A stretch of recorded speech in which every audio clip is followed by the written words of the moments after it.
Everyone thinks the Jackery Explorer 1000 portable power is the safe, no-brainer buy. But here's the thing, don't buy it yet. Because what I found after 2 weeks of testing is that while it's powerful and compact, a few hidden quirks can absolutely change whether it's right for you. The 1070 Wh capacity, 1500 W AC output, and 3000 W surge look rock solid on paper. The rating sits at 4.7 stars, and yeah, the current price around $398.99 looks like a steal. But the surprising truth is this. The performance you get depends heavily on how you use it, and there's some ecosystem lock-in you need to know about.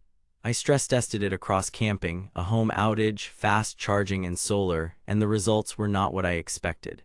Before we dive into what I discovered, quick heads up. If you're already convinced and want the best price, I'll drop a link below. But stick around, because the fast charge twist and solar limitation might save you from an expensive mistake. Here's why I needed this. I wanted a reliable grab-and-go power station for weekend camping, camera gear on the road, and as a backup when summer storms knock out the grid. My last budget unit promised big wattage, then thermal throttled during a coffee run and died when temps dipped near freezing, so I went in skeptical. The Jackery 1000 V2 ticked the boxes on paper. LFP battery chemistry rated for 4,000 cycles to 70% capacity, a manageable 23.8 pounds with a foldable handle, 3 AC outlets, 2 USB-C including PD up to 100W, a carport, and an app with mode control. If this solved both mobility and emergency power without the headaches, I was ready to retire the gas generator for good. First test, home outage simulation. I ran a full-size fridge, a Wi-Fi router, and 2 LED lamps. On screen, I'll show the watt meter. The fridge averaged around 120 W with spikes over 600 W on startup. Total draw floated near 140-180 W. Usable capacity on AC is never 100% due to inverter losses. Expect roughly 85-90% of the 1070 Wh. In real hours, I got a hair over 6.5 hours before the battery hit the cutoff, which is solid for food safety in a short outage. But here's where it gets interesting. Leave the AC inverter on after that and there's an idle draw. One night I forgot to turn it off and lost about 8-10% by morning doing nothing. Manage your ports. Second test, high-load appliances. I boiled water with a 900 1000 W kettle, then ran a 700 W window AC for a van test. The kettle was no problem, it drew heavy but short bursts. The small AC ran, but the reality check is math. At ~700 W continuous draw, factoring conversion losses, you're looking at roughly 1.3 hours of runtime before the battery taps out. It handles the surge just fine, but don't expect all-afternoon cooling from a 1 kWh pack. That's a limitation of capacity, not a Jackery flaw, but it's a reality people gloss over. Third test, solar charging.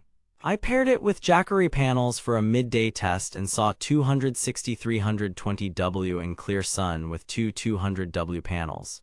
Respectable, but here's the catch that could be a deal-breaker. The Explorer 1000 V2 is only compatible with Jackery solar panels for solar charging.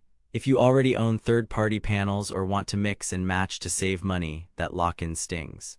No solar included in the box either, so factor that cost. Fourth test, the headline feature 1-hour fast charging. Yes, I went from 0% to full in about an hour using emergency charging. But the gotcha?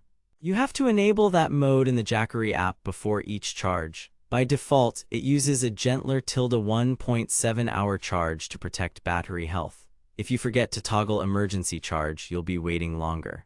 And during the 1-hour blast, expect more fan activity and heat. For most people, the default mode is safer long-term, but the marketing makes it feel like 1 hour is the norm. It isn't unless you manually ask for it. Bonus observation, cold weather. On a 28-degree morning, the unit refused to accept a charge until it warmed up. That's normal for LFP chemistry, but if you camp below freezing, plan to keep it insulated in the cabin or tent and let it warm before charging. The most surprising discovery, this thing is not overhyped for power, it's overhyped for universality. In its lane, it's excellent. Its quiet and overnight mode, the app modes genuinely help tailor behavior, and the LFP lifespan claim is a huge win for anyone planning to keep this a decade. But everything hinges on your ecosystem and expectations. If you want to use third-party solar or you need UPS-style protection for a desktop PC, this isn't designed for seamless UPS transfer. If you expect to run a space heater or big microwave for hours, physics will disappoint you at this capacity. Compared to alternatives, here's the snapshot. EcoFlow Delta 2 charges fast out of the box without toggling an emergency mode and has a beefier inverter overhead and optional expansion battery. Bluedye's mid-range LFP units often accept third-party solar more flexibly, but the Jackery 1000 V2 comes in lighter with a simple interface, a quieter profile in the right mode, and that long-cycle LFP promise. And at the current $398.99 sale price, it undercuts many rivals on dollars per WH. The downside is that solar lock-in and the app-gated 1-hour charge mode. Bottom line. If you live within Jackery's ecosystem, this is a smooth experience. If you need modular, mix-and-match flexibility, look elsewhere. Now that you know how it really performs, here's your next move. If you like the compact builds, the quiet modes, and that long LFP lifespan, and you're okay with Jackery-only solar, grab it while it's discounted. I'll link the best current price in the description so you don't pay more than you should. My verdict: don't buy the Jackery Explorer 1000 V2 blindly. Buy it for the right use case. It's a great fit for campers, road trippers, photographers, and anyone who needs reliable, portable AC power for medium loads and short outages. It's not for tinkerers who want third-party solar or folks expecting to run big heaters for hours. At its current price and with its 4.7-star performance, it's a strong value if you accept the trade-offs. Bottom line: don't buy the hype, buy the fit.